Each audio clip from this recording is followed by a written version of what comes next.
क्योंकि ये जो चार एस्पिरेंट्स क्या कहेंगे ना, इस कंसेप्ट ने बहुत सारे एस्पिरेंट्स की लुटिया डुबोई। पिछली बार भी ये था कि सर, मेरे भैया के दोस्त पता नहीं कौन, जिन्होंने एग्जाम निकाला था, उन्होंने बोला था कि तुम्हारे सर तो बहुत ज्यादा पढ़ा रहे हैं।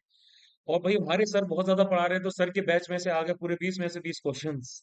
ठीक है। अब भाई ने एक दो बार निकाला होगा, मैं ये इस चीज को नहीं बोल रहा कि किसी ने कम बार निकाला है, ज्यादा बार निकाला है, लेकिन ज्यादा बार निकालने के पास जो बंदा निकाला उसके बाद एक्सपीरियंस है, वो पढ़ा रहा है, वो समझा रहा है, तो सीधी सी बात है कि भाई वो मैं एनालाइज कर रहा हूँ, ट्रेंड्स को देख रहा हूँ, तो मैं उस बेसिस पे अपनी चीजों को बेस रखता हूँ, है ना। तो ये चार एस्पिरेंट्स क्या कहेंगे, इस चक्कर में मत पड़ा करो। चार एस्पिरेंट्स बोलते हैं 6 महीने के करंट अफेयर्स कवर करो, क्योंकि उनको किसी ने रैंडमली बता दिया होता है।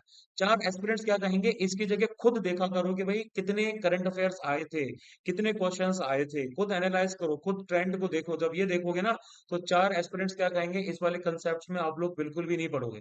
चार एस्पिरेंट मिथ्स क्रिएट कर देते हैं आपके दिमाग में, अलग अलग तरह की चीजें डाल देते हैं जो उन्होंने खुद एक्सपीरियंस की होती हैं। उन चार एस्पिरेंट्स का एकेडमिक लेवल कुछ भी हो सकता है, उनका 50-60% के आसपास और हो सकता है, आपका 80-90% के आसपास है।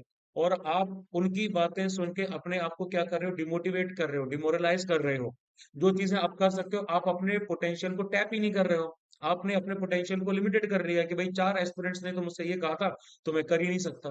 सीधी सी बात है भाई, एकदम कानों पे ना एकदम रुई ठूस लो कि भाई नहीं, मुझे सुनना ही नहीं है। मुझे पता है कि मेरा पोटेंशियल क्या है, मेरे मेंटर का पोटेंशियल क्या है, हम दोनों का पोटेंशियल बहुत बेटर है, तो भाई हम बहुत तगड़े तरीके से परफॉर्म करेंगे। हमें सुनना ही नहीं है। परफॉर्म तो वो बंदा भी कर रहा है जो एफ कैट क्या बोलते हैं, सीडीएस एएफए के लिए कट ऑफ क्लियर कर रहा है, 150 160 170 कर रहा है। वो बंदा तो कहीं आसमान से नहीं आया, है ना। तो आप लोग भी उसी तरीके से परफॉर्म कर सकते हो। तो अपने आप को कभी इतना मत सोचो कि भाई चार एस्पिरेंट्स क्या कहेंगे, उस चक्कर में मत पड़ो।